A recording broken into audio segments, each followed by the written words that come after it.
let me introduce myself. My name is Amelia. In here, I want to tell you about the definition of translation itself.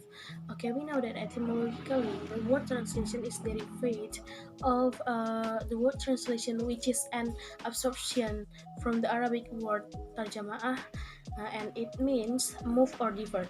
In English, the word translation is called translation.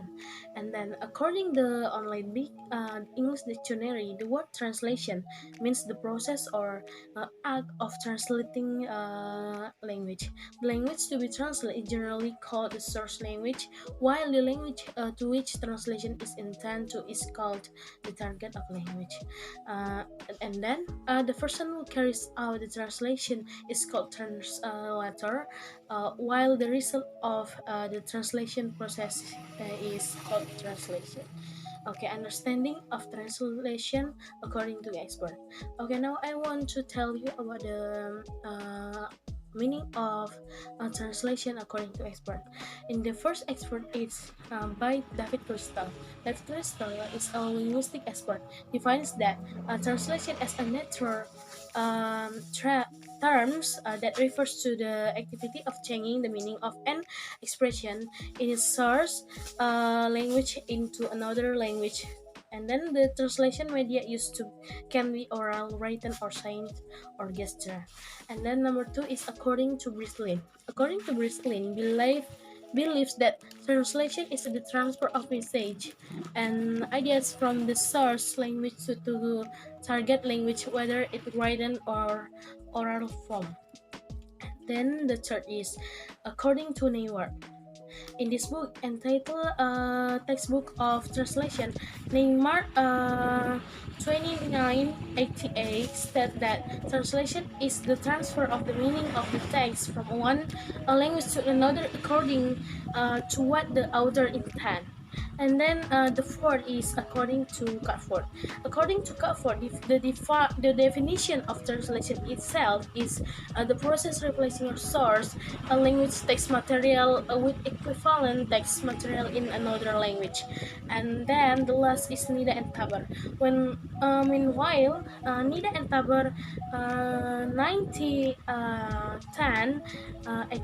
89 in their book entitled The Theory and Practice of the Translation define that translation as an activity to find equivalence from the source language into the target language. Please note that the equivalent use has the close meaning to the source language in the linguistic and cultural context.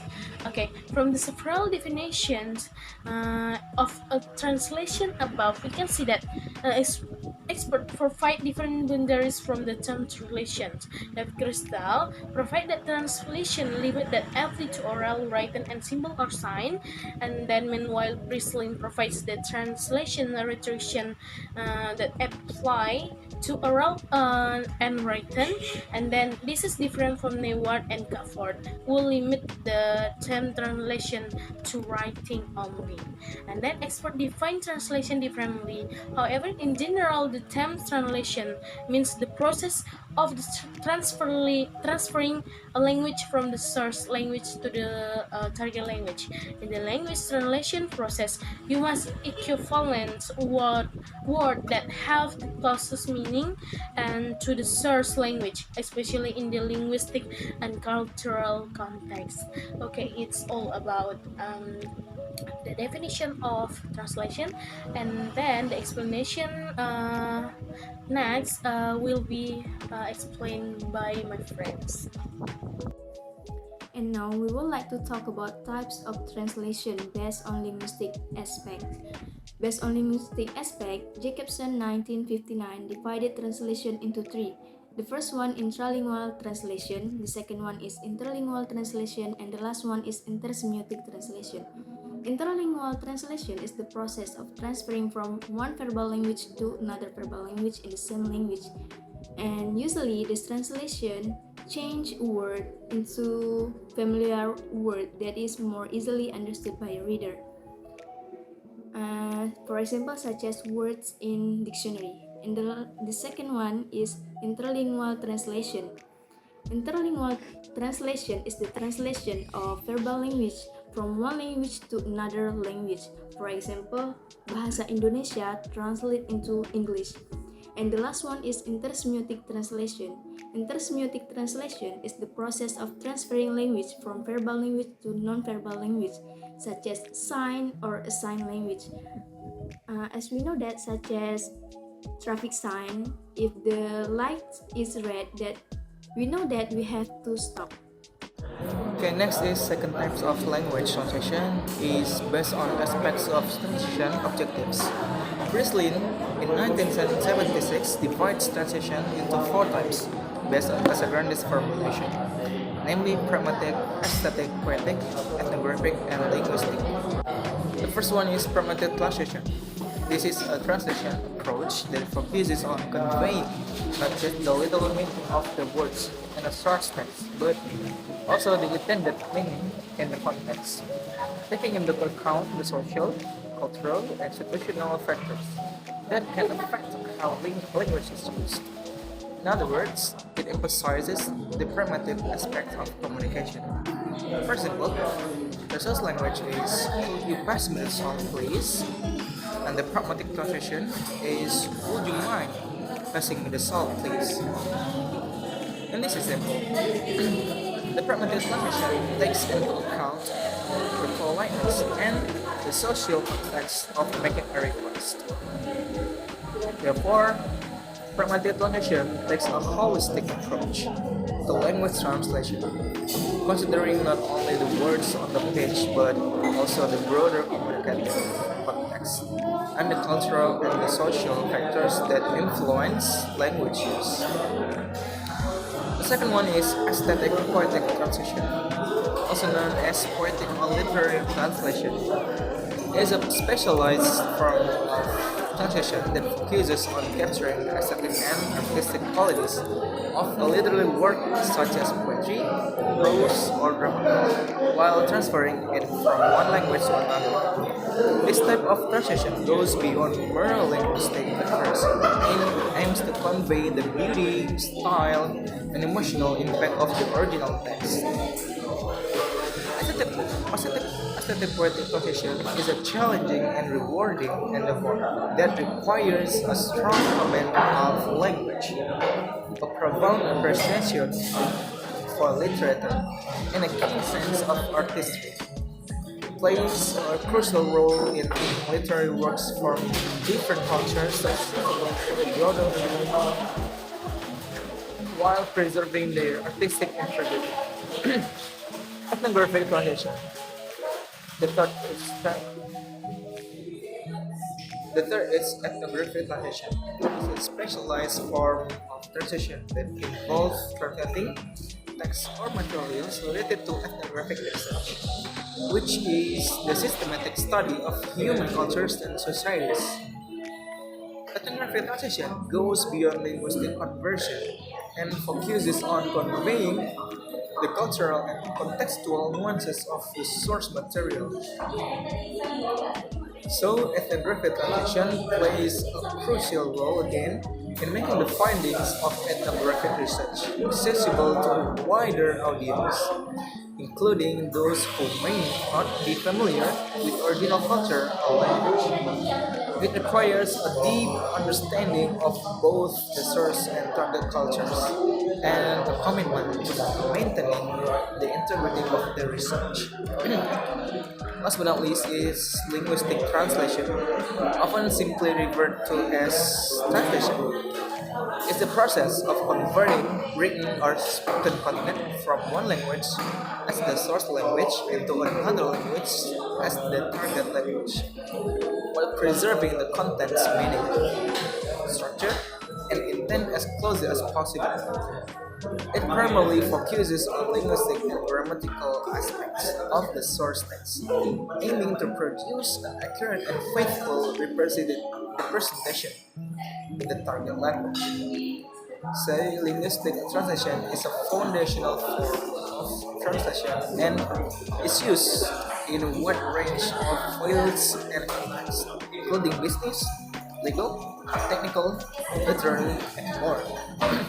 While its primary focus is on linguistic accuracy, other specialized forms of translation, such as literary translation or legal translation, may incorporate additional elements such as cultural or contextual adaptation, depending on the specific requirements of the translation project.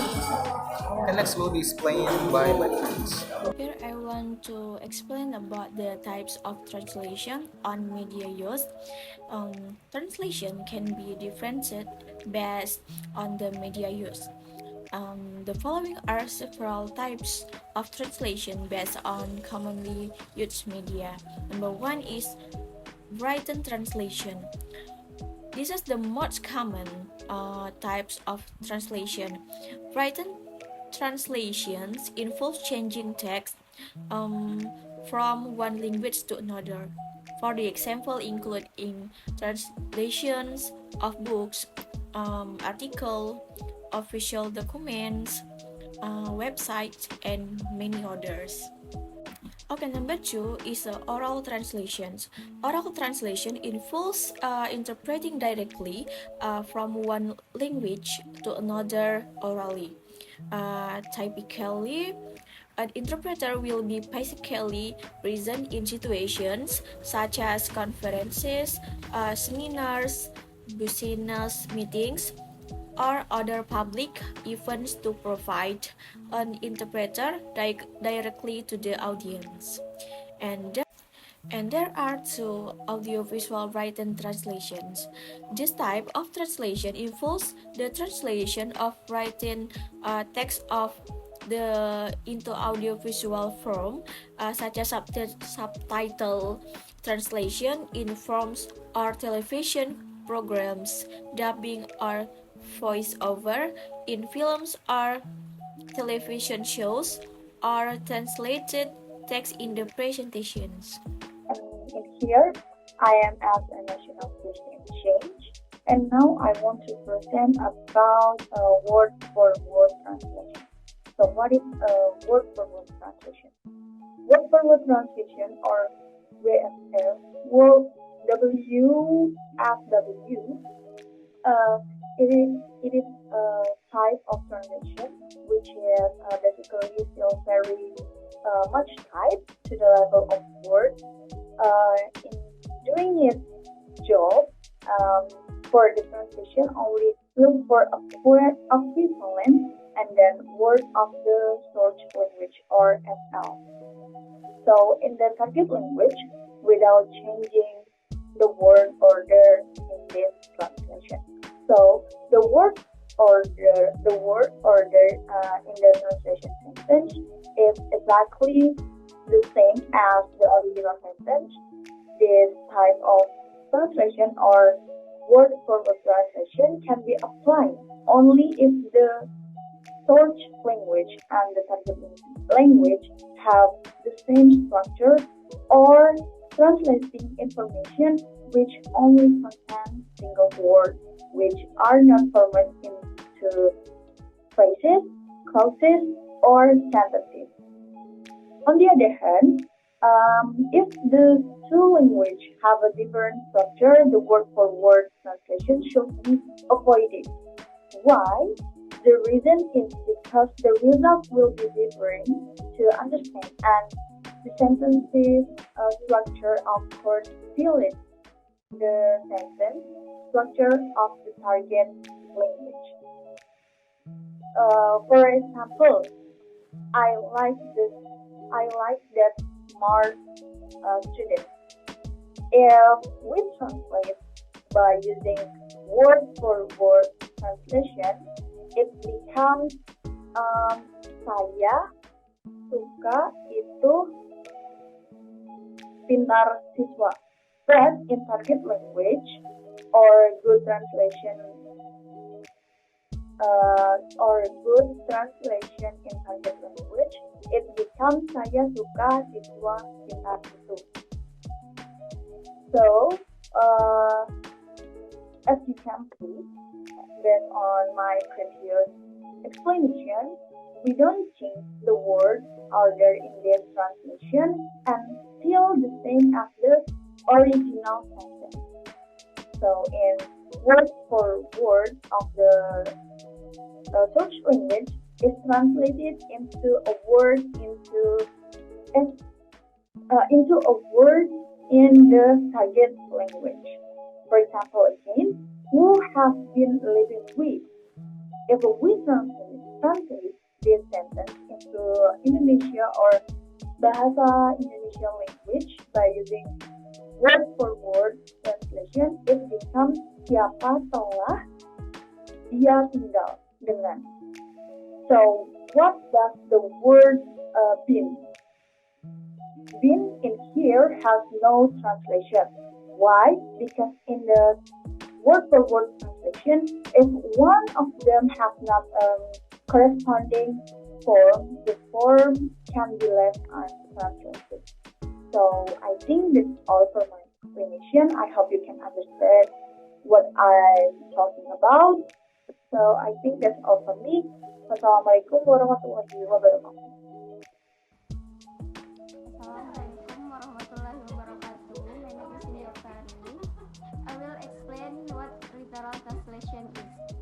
Literal translation is direct translation or word for word. Translation is translation of a text done by translating each word strictly without looking at how the words are used together in a phrase or sentence.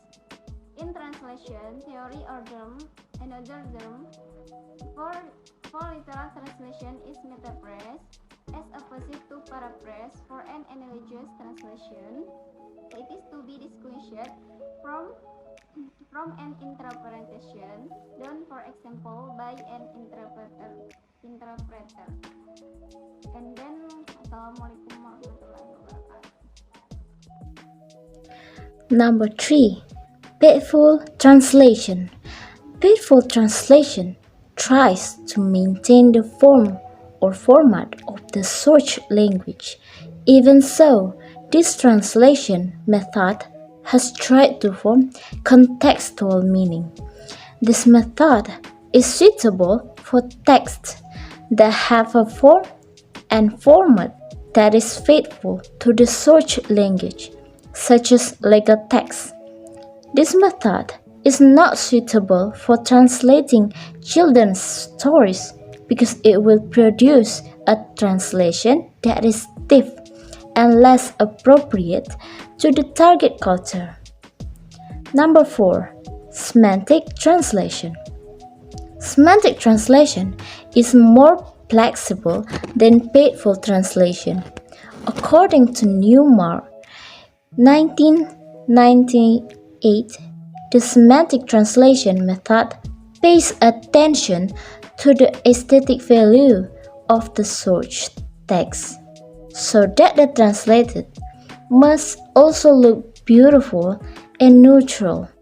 Apart from paying attention to the aesthetic value and naturalness of the search text, semantic translation also compromises at the level of meaning if necessary. This method translates cultural terms with neutral words. For example, the words federal questions are translated as cases under the jurisdiction of a federal court. I will explain about adaptation translation and free translation are two different approaches to translating text. The first, adaptation translation. This approach focuses on preserving the meaning and intent of the search text while adaptation to the cultural and linguistic norms of the target language. And the second, free translation. Free translation is a less literal form of translation where the translator has more freedom to repress and reinterpret the search text. The emphasis is on conveying the overall message and tone rather than sticking closely to the exact words and structure of the original text. I will explain about communicative and idiomatic. For the first one is communicative. Communicative is an adjective that relates to communication or the act of conveying information, ideas, or thoughts from one individual or entity to another. It often implies the ability or willingness to effective and meaningful communication. A communicative person or entity is one that is skilled at expressing themselves clearly and understanding others in conversation. In linguistics, communicative can also refer to functional and pragmatic aspects of language use. How language is employed for effective communication in real-world situations. Idiomatic is language or expression that are characteristic of particular language, dialect, or group of people. Idiomatic expressions are phrases or sentences that have meanings that cannot be easily derived from the individual words or components.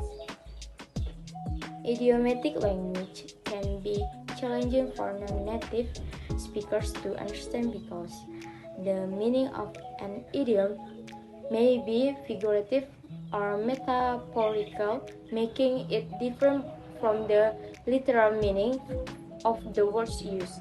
Idioms are an integral part of language and are often used to convey ideas, emotion, or concepts in more colorful or culturally specific way. For example, the English idiom "break a leg" is used to wish someone good luck, but its literal meaning is unrelated to luck or success.